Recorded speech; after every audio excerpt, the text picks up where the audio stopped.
What's up? What's Welcome, up, you did folks? it. Peace and blessings, man. What's up, my G? How you doing? Good to see you. Yeah, yeah, good to be here. I just got the news too. I got like all these heads saying, "Yo, it's sold out." I'm like, okay, that's a good sign. Let's get going. Yeah, man. Awesome. Thank you, y'all. Thank you Yeah, very much. your folks are out there. You've got Word. Alan, Cat, Allison, you have Tech, Shout you have out, Chipra, you have Los out. Gemios, uh, Respects. Remy Ruff, you have a lot of good friends out there. Right on, man. Um, Cheers. Doze, I feel you need no introduction, and again, we'll learn more about you through this process. But first off, let me let you know how much I love you and appreciate you as You're my brother, as man. a We go brother. back. We go way back. Yes, we So, do. Um, but more yeah. importantly, for everything you've contributed to culture, right?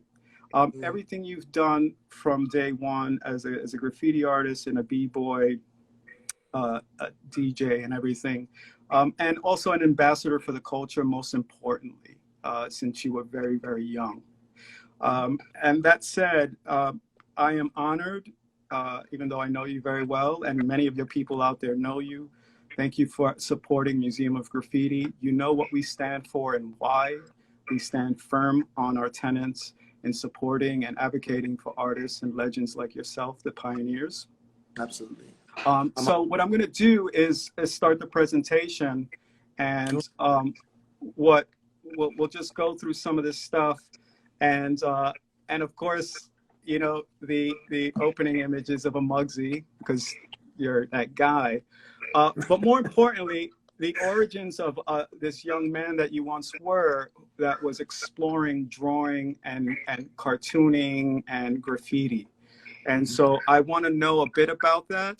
And especially, you know, these are the first time I'm seeing these drawings, those, and as I analyze them in both their richness of color and design, the very elaborate line work, masterful for a young person, is something that we see throughout your history refining. So it's important to kind of look at you from that vantage point through these drawings, how this has been a long-standing process in terms of your development as an artist who has very carefully crafted lines in his work.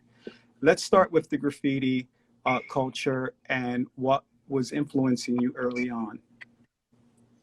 Oh, well, I mean, before I was into graph writing, I was into comic books. I think as many young kids were at our, at our age back in the 70s and, early 70s, it was all about comics and superheroes and Saturday afternoon, Saturday morning cartoons and Soul Train and just the funk Right. So style, let me go to that a slide that has some of those influences that you'll be talking about with the cartoons. Right on. Right on. Yeah, here we go. We have a few. One is from the funny pages. It's called A Shoe, and was one of my biggest inspirations, along with Doonesbury, which was a little sophisticated for me at the time, but I just liked the characters. It was political. It was like a liberal kind of a cartoon comic. And next to that would be Cerebus, the aardvark, who's reclined there. I don't know what he's doing. But yeah, that was one of my first introductions to the underground comic scene, which blew my mind. And of course, I need not even say the next character. To the right, I mean, he's the wizard of all wizards. The Cheech, the wizard, the master. And I mean, that blew, I think, everyone's mind back then. I think I ran into, first encountered Cheech when I don't know, I was in junior high school, maybe 8th grade. I don't know. But yeah, Baudet changed my life. Both Baudets, Mark and Vaughn, they just blew me away. And below that, sorry, I'm sorry. Below that is Rocky, which we call Muggsy because he's got a mug. But that was a big influence. Saturday morning cartoons, Bugs Bunny, Tex Avery, Chuck Jones, all those animators back then. were super, super solid for us to like just explore character development. And I think a lot of that played into, you know, the Ralph Bakshi, Fritz the Cat, you know, in combination with the underground scene, and which was commonplace, like Warner Brothers cartoons and Looney Tunes. I think we collectively just, you know, took bits and pieces and kind of formulated our own like character. Right, and I'm going to zoom in on some of this so that folks can kind of get an idea of some of that influence, right? How that plays out in you starting to develop your own cartoon characters. Little Devious in the house. Where Motor Booty Affair, you know, I was listening to Parliament and Funkadelic for sure back in those days. It was all about the funk. Yeah, those are very old styles that were impressed upon me from two style master generals, Gene 13 and Too Mad from CYA. Right. Yeah. Well, I want to go back to some of the older drawings, because you see, as a young man, you had a lot of skill. Do you know what age you were when you were doing these drawings?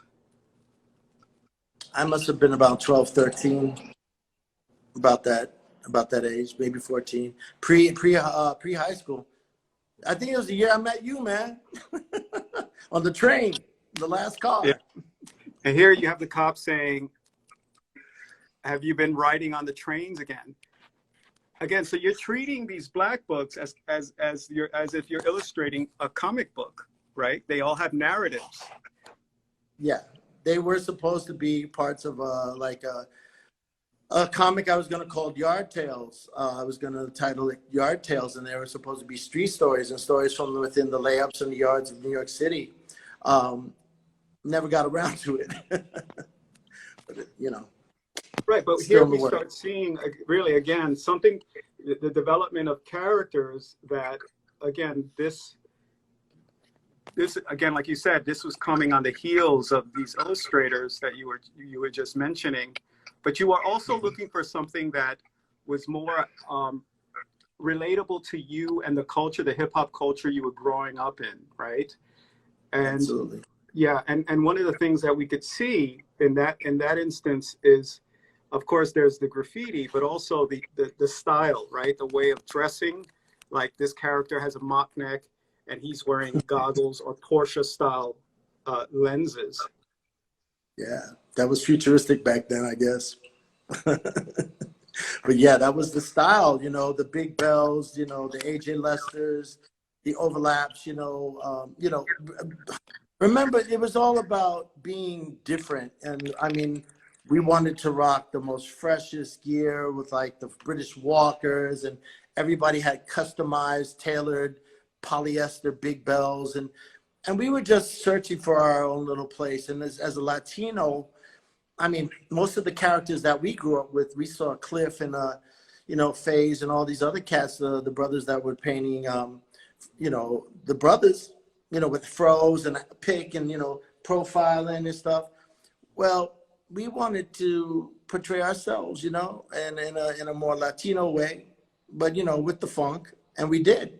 We transformed it too. So, you know, Latinos have a lot to do with the transformation and the evolution of this culture. And I mean, there it is. I have to give it up to Gene 13 and Too Mad for the inspiration. Right. You know?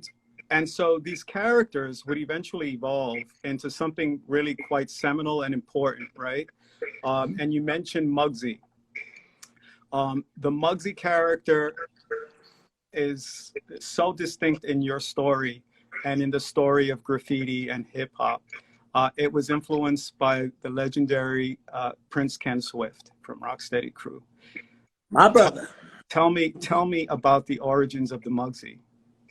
Well, like I said, when Kenny and I would go back, you know, we'd come back from school and we just like plop down in his house, have a slice or two, and then we just watch tunes, you know, with the crew. Young City Boys be piled in, we smoking the joint, mom ain't home, you know, doing bad things, drinking 40s, having fun, and just laughing our asses off. So we watched this character named Rocky. The big guy is Muggsy, but we call the little guy Muggsy. So we're watching him. He's like, "Shut up, you mug, my butt in your lip," and we were just like, "Yo, that's it. That's the epitome of a gangster." And Kenny was just a little gangster kid. He was a little b-boy extraordinaire at the age of 11, like 10 when I met him.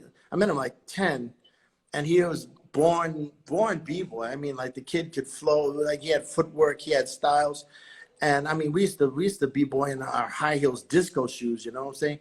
So I mean, he said, I gotta change my image. I'm gonna be Little Caesar. I'm gonna be like a Little Caesar character. And he started rocking a mug. And I said, yo, that's it, bro.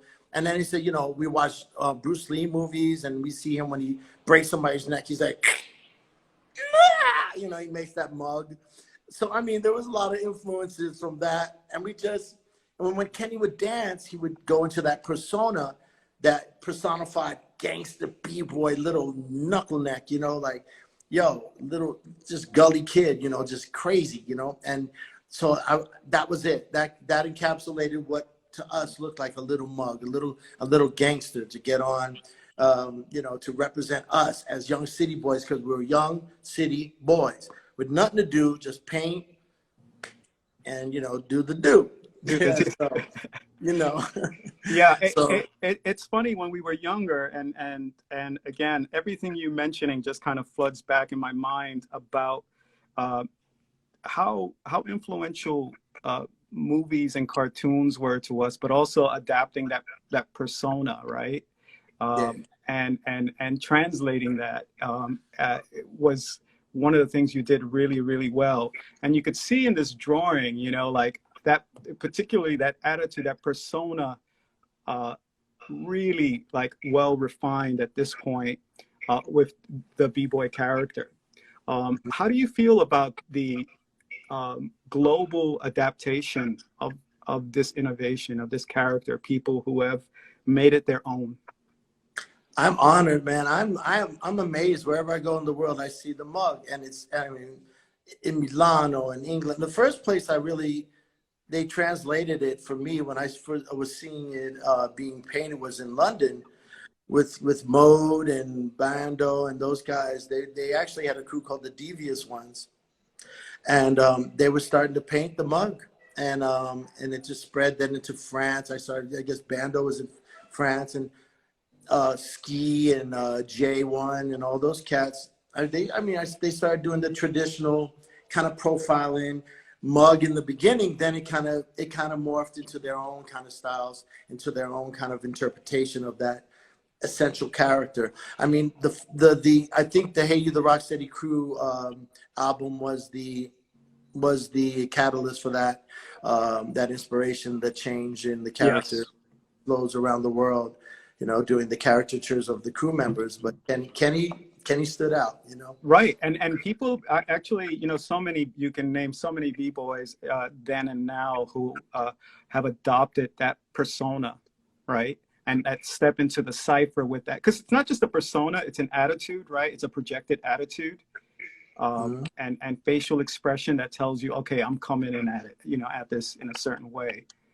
And again, folks, if you heard us earlier, we talked about the Mugsies and the updated Mugsies that you've been developing over the last several years. You just released a series of drawings, which just sold out. Congratulations. They're fantastic. Thank And you. what's interesting is that there's still that kind of, I guess, look and feel that is a nod back to your history. But you have these contour lines, these continuous flow, these lines that are kind of a part of the work that you do currently. But tell me about this series and why you developed this series of the Muggsy in this fashion. Well, you know, I mean, the lines, initially I started breaking down into the line work to show like the delineation of the letter form into character, figurative form initially. Now, the way I've been translating it here, I mean, these are Porter rocks and hard rocks alike. Like, I mean, if you remember back in the day in the park jams, they were hard rocks and they had faces like rocks. They had brick faces. They were just Yo, it was a different time. It was just like, Fela, fuck around, you lay around. It's like, and I wanted to encapsulate the golden age of hip hop with all those expressions. It's like, it's in my memory banks. It's seriously like, it will never leave my memory banks because it was the creation of something that was, we didn't know it was called hip hop, but it was an emotional, it was a energetic field that was just creative and full of expression and character. Everyone was their own character. Everyone had their own expression, their own stance, their own finesse, their own like way of speaking. I wanted to capture that, and I still like to capture the golden age. I mean, Jamel Shabazz, he captures the most extraordinary cats out in BK in Brooklyn, and sometimes in Bronx in New York. And this is the golden age. This is the age of where we were expressing ourselves and developing the culture. So I think it's like we have unfortunately we live in a society that likes to it's a disposable culture, and we like to throw away things that become obsolete. My approach is more of a historian and a shamanistic b-boy kind of way of thinking. It's more like, I want to preserve this, and I want to preserve this for the future because we're already forgetting things that we need to remember about our history, and it's gone. This generation doesn't know about belt buckles, Zulu beads, Spitfire Kangos, and all Look, the rest. while you have concerns for that, and obviously it shows in your work, but there's something else about even your earlier works that was thinking far along, right, into the future, especially around characters. And this was a great example. When I saw this drawing, I was so blown away about certain things here. Of course, the change in your character style, your drawing style, your drawing style, but more importantly, this character that was a futuristic b-boy, which would come back into your work and manifest itself as a vinyl figure. Tell me about that, and how much time was there between both of them? Oh wow. Well, the original robotic b-boy series I did in the 80s. And the Black Book, the most, Scene TC5 has all that good stuff. Scene, if you're watching, come to daddy. He needs to come home, puppy. No, he's been holding it. He's been like the sentinel holding a lot of my work, a lot of my Black Books. But we'd love to see that. I'd love to see it too, because it's been 30 years. So, but I mean, that was the initial kind of like robotic b-boys. It was our like vision of the futuristic b-boy with the jetpack, and we thought we were gonna have hover skateboards like it would be Return Back to the Future, whatever it was. I mean, and we're getting there, but I mean, that was the original drawings. Now these were done, I think, in 90, I don't know, 2, 3, I don't know, and then I kind of put them away, and then one day I went through my flat files and I found them, and I'm like, I need to revisit this. I need to have a b-boy from the future come back, from the past, go into the future to show the people what it is. That's why he's carrying the 1s and the 2s. He's carrying his turntable. Those are turntables that open up, actually. Yeah, and so let me ask you something about seeing your creations in 3D as an object. Right? Was this the first figure that you've made? That was the first figure I made in Tokyo, in Japan, with Shin-san. With what company? Oh, Jesus. Oh, Lord, have mercy. This is bad, man. This is bad. All right, don't worry about it. Don't get stuck on it because that's not important. But it was 2000, 20 years ago. Right. But what I like about this DOZE is that, there's a thread, right? And how you're kind of, thinking forward, but also that there's a memory recall of this character, right? Of this character that's in the future. And he is, he's a character that comes back into your storyline. We do have a figure in display at the museum, and people often are like, wow, I didn't know he did this. this character, but it's something that's in your storyline, and not He's just a, as he's a development from the Ghetto Defender character. He's a time traveler. He's a timeline traveler. And as you can see, there's lines that are kind of like maps. And that's what Ramelzi called map-o-matics. So I create these little linear pockets of possibilities like subway maps. And they're like train maps, but they're through time. And he's kind of navigating through time and then checking his possibilities. And he's, you know, contained in a airtight, hermetically sealed suit, kind of like us. You know, we're contained in this suit, and we're, you know, he's in his alpha mode. There's an A there. He's in alpha, and you know, he's right. That's his job. In this talk, we're gonna get to that about, you know, the symbolism that carries through in your work. It's really important. But I wanna talk about very briefly about subway graffiti and some of the influences you had when you were younger. And Dondi being one of them. Yeah, and, that's my mentor. One of my mentors, yeah. And tell me about his influence on you as an artist. Oh, Sensei. What can I say about the Sensei? He was a huge inspiration to me, to say the least. I mean, I'd like to mention a few before I go into it with him. There's Phase 2, Chains 3, Part, Kel, Blades, Shy, Kaz, Shock, Rin, Teen, Cade, Slave, Lee Quinones, Knock, Case 2, boom, boom, boom. We go on through the cruise and all that. But Dondi actually took the time. What happened is that when I was Rocksteady, I got invited to paint a theater in London, but they put us up in a place called Redditch in the middle of nowhere. And then I found out that I would be painting with Dondi in London. I was like, holy shit, this is my idol. This is the most amazing thing. We got along swimmingly, and we painted a theater for the Olympic Theater. I think it was for Panasonic, for their digital. We were doing like a guest appearance for their new, it was like a trade show. And we did a song called Hey, the Rocksteady Crew, but that's another story. What happened is we painted this theater. It was an octagonal shaped theater. I learned so much in the 4 weeks we worked together about spray control and, you know, just how he uses his caps, his styles, you know, 3Ds, drop shadow. I mean, I learned a lot about color theory, about colors that you think don't work.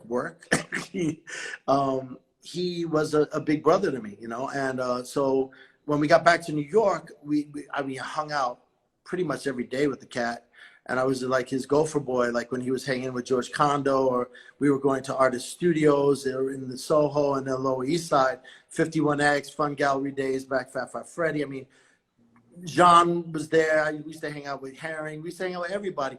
But I was like, those get a 40, those get miscellaneous, those get this, and that was my job. But in return, he took me out to Brooklyn, way out there, almost by New Lots and East New York area, and he'd lock me in the basement for hours and say, "No, I want to see 2 paintings by tomorrow," and he locked me in the basement, man. His mom would make me sandwiches, you know, turkey sandwiches, tuna sandwiches, and I would be down there eating, and I'd be there up all night. And if he'd come down in the morning, if he didn't like him, he'd just like, go over that shit. And those were letter paintings, right? Yeah.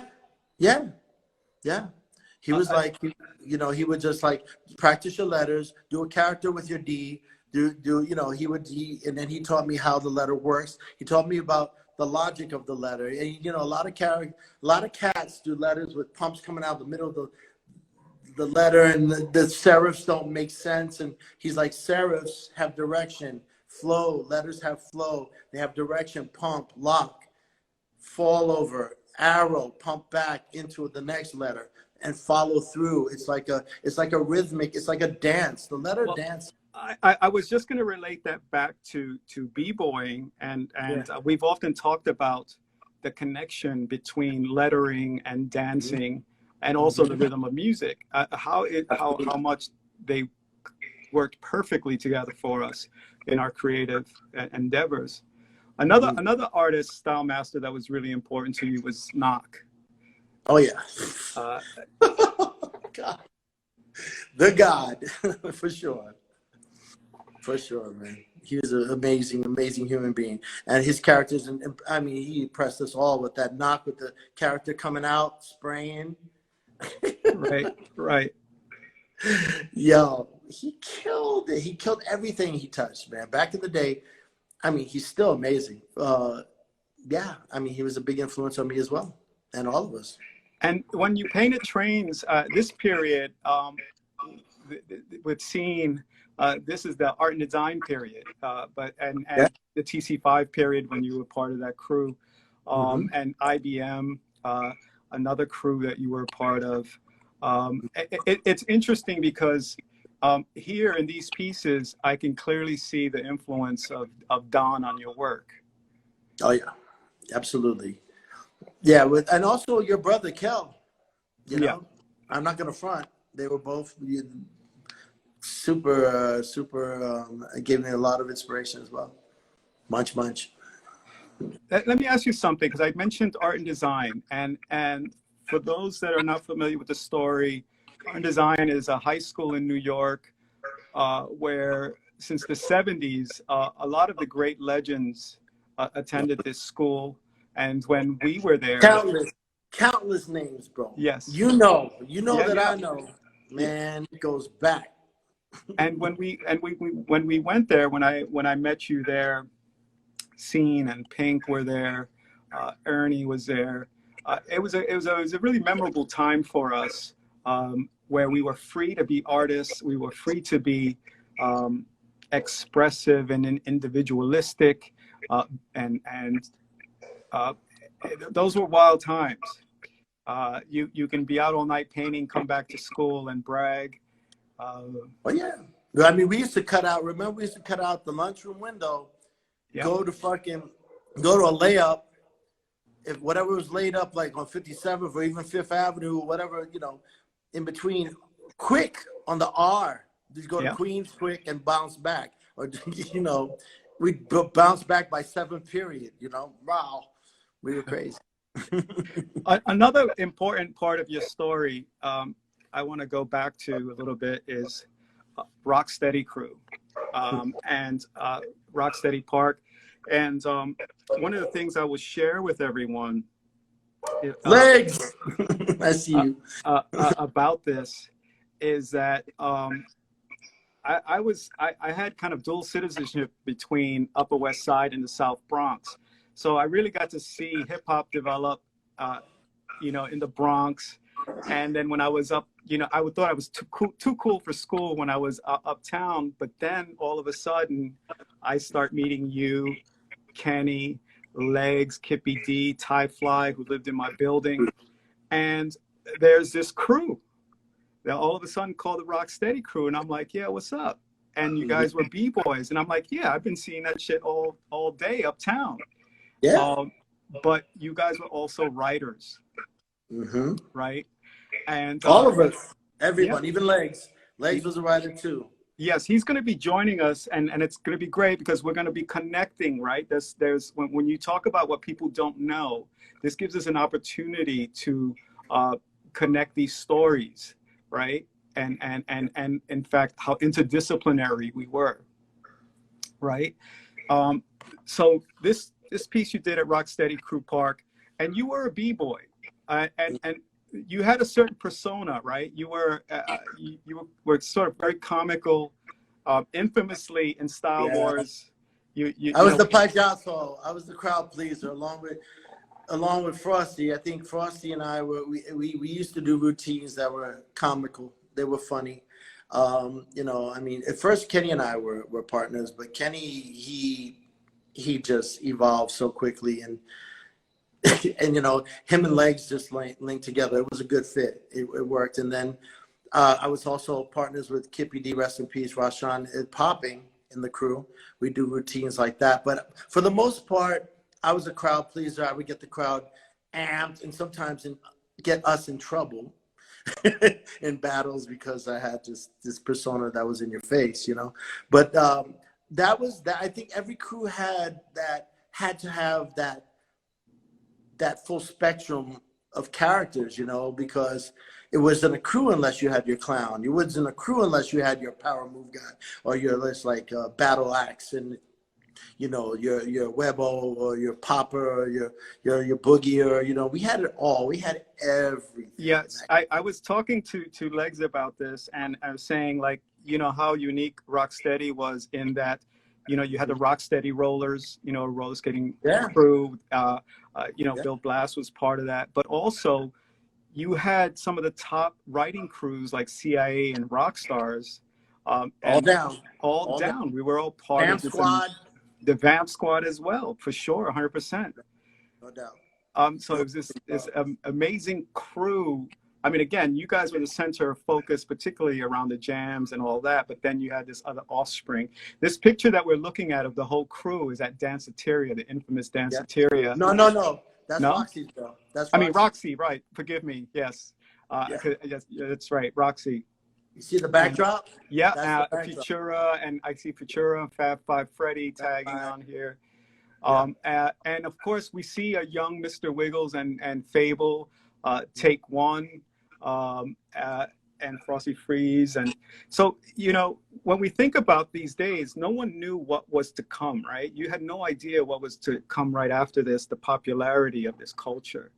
You guys were the first to really kind of like kick the door in and become commercial, right? Become globally known as this not just a dance group, but also you guys had a rap album.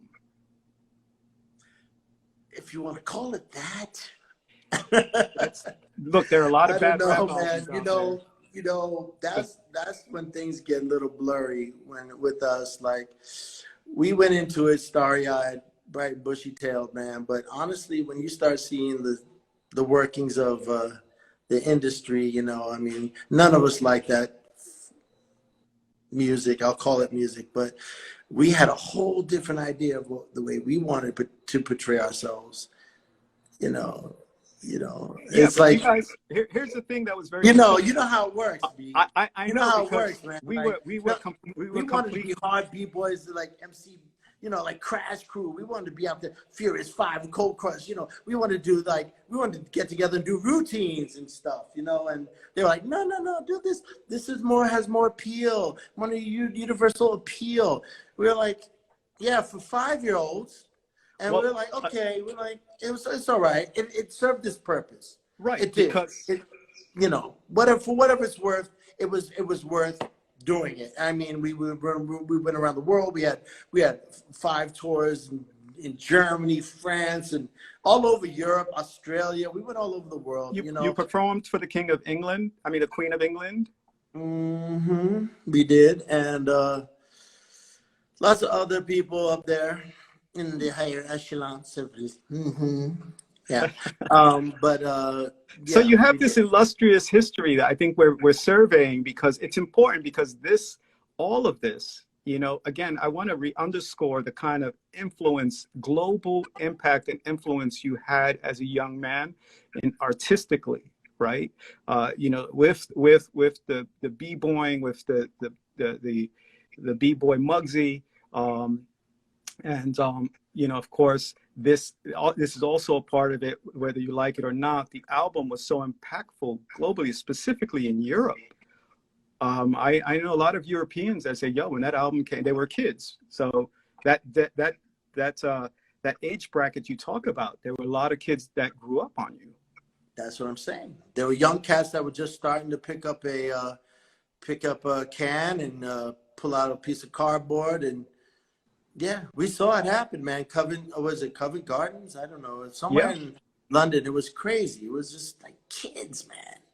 Just the kids. But the other part about being a kid, and I have to say, we were very fortunate that as young kids, we spent a lot of time in discotheques and clubs and hanging out, right? And we were exposed very early on. Because that was our in to culture. I mean, like, when Cool Lady Blue, when Legs and Cool Lady Blue, well, when I met Cool Lady Blue through Legs, when she became our manager, you know, she was down with the Sex Pistols. She was down with Malcolm McLaren and what's the designer? What's her name? Vivian Westwood. Yeah. Yeah. World's End and Saks and all those stores and Kings Road and all that. So she was a punk, and along with Henry Chalfant and Marty and Martha Cooper and Janet Beckman, we met all the photographers, all the people that were just downtown through them, you know, and we started doing the Mud Club, the Peppermint Lounge, Negril. Negril. I mean, we could go on and naming all the great clubs. Danceteria, Devil's all Nest. of them. Yeah. Yeah. So I mean, we were immersed at like Studio 54 at 13 is pretty. That's pretty live, yo. That's pretty live to be in Studio 54 at 13, dancing with Tatum O'Neal and Cher. You know, those are crazy times. And this picture, one of the things that I want to point out is that you're here with Dondi White, and behind you is an A1 painting. Yeah. Rest in peace. Rest in peace, A1. Yes. Where was this taken? Oh, it was down in Soho. I don't know if it was at Great Jones. There was a gallery. It might have been OK Harris Gallery. I'm not quite sure. It was a group show. Okay wouldn't have shown this. Yeah. I don't know. It might have been Shafrazi then, or Castelli. I mean, we did a group show. This looks around the time we did a group show at Leo Castelli. It could have been that. It could have been that. We did one graffiti show there. It must have been 84, 85. I don't know. Around that time. This is great because this is a segue into you as an artist, a studio artist practicing. And this is you. Lenny might even correct me on that. It might be La Placa. He just wrote La Placa. Could possibly, be, yeah. He would know. He's got a better memory than I do, for sure. It could be La Placa. Great. So here we see this image again. Now you're considering, wait a minute, I'm an artist. Let me put this on canvas because that's the time. Tell me about this period, about exploring graffiti as fine art. Well, I mean, this is coming off like moving from New York City to escape to actually start a new life on the West Coast. It was pretty dark times around that time. I was squatting down the Lower East Side in Alphabet City, between B and C, around, I think it was 10th Street. And Toxic was there, A1 was there, and we were all discussing leaving because it was getting increasingly hard to survive in New York. The yuppies were gentrifying the Lower East Side, and it was just hard to find spots. And the b-boying craze kind of phased out. Rocksteady split, and so did I. Had substance abuse issues. Was just running wild, you know. It saved the robots all night and day and night and day and night and day and night, and you know, after parties, and I just had to go. So this is where I took my paintings from my squat, and I moved to San Diego to start a new life, designing surf clothes and skate clothes. I was working at Patricia Fields. It was a boutique down there on 8th Street. I don't know where it is now. I think it's in the Bowery. But I was doing the windows. I was throwing my paintings in the windows and, you know, just moving things around in the store, kind of like. And then these cats come from California. They're like, "Yo, love your work. We'd love to see it on the clothes." And I'm like, "Oh, all right, cool." So I jetted out there with like $50 in my pocket and one-way ticket, and that was the result. My boy Scott Cox, he took that photo, and he was down with the Bad Boy Club, No Fear. Right, and this is all pre-streetwear. Yeah, I was designing clothes for Bad Boy Club, Life's a Beach, No Fear. I was doing all their stuff with this cat named Boogaloo. So that's around the time when I had this little setup. And soon after, correct me if I'm wrong, you started designing the kickwear line.